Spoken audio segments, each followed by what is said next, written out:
ఎన్ని కార్యక్రమాలు చేసినా 26,000 స్కూళ్ళు ప్రభుత్వ ఆధ్వర్యంలో ఈ రాష్ట్ర 1,000 మందికి పైగా ఉపాధ్యాయులు ఉన్నా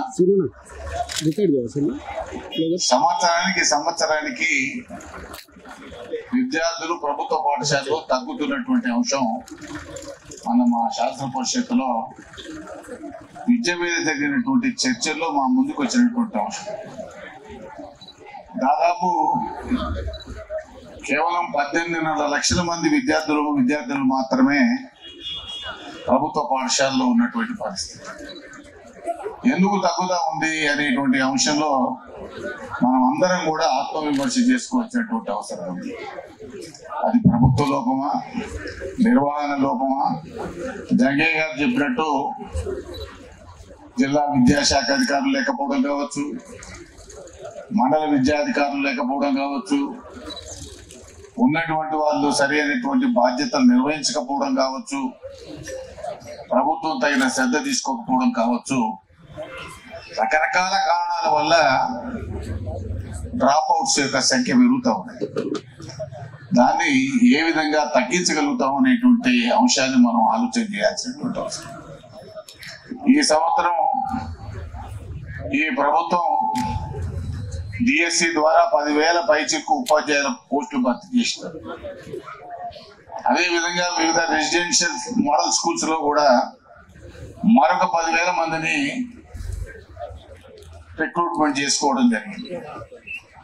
ఈ రెండు కాకుండా చాలా కాలం నుంచి పెండింగ్ లో ఉన్నటువంటి ప్రమోషన్స్ విషయంలో కూడా దాదాపు 20-25,000 ప్రమోషన్లు ఇచ్చి ఎక్కడ కూడా ఇంత సమస్యలు రాకుండా బదిలీల కార్యక్రమాన్ని పూర్తి చేసినాం.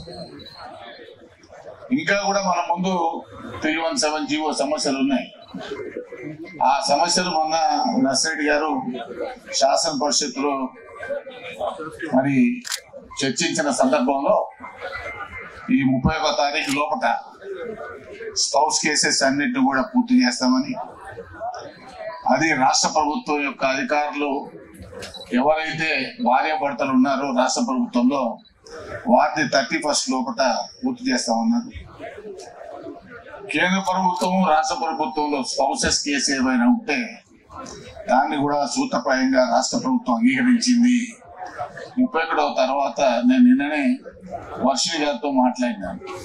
ఆ సందర్భంలో సార్ 31 లోపల వీళ్ళకి పూర్తి చేస్తాము, ఫస్ట్ తర్వాత వాళ్ళని కూడా టేకప్ చేస్తాం అనేటువంటి విషయాన్ని. అదేవిధంగా ఇంకా కొన్ని సమస్యలు ఉన్నాయి. నిలబెట్టుకోవాలి, అధికారంలో వెళ్ళినప్పుడు అధికారంలోకి రావాలి, ఇది సూత్రం. దాని కొరకు మేము చాలా సందర్భాల్లో వాగ్దానాలు చేస్తా ఉంటాం. పూర్తి లేకపోతేనేమో గల్లబట్టి నిలదీసే పరిస్థితి, చేద్దామంటేనేమో దాంట్లో సంఖ్యలో సంస్కారం ఉంటాం. ఏం చేస్తాం?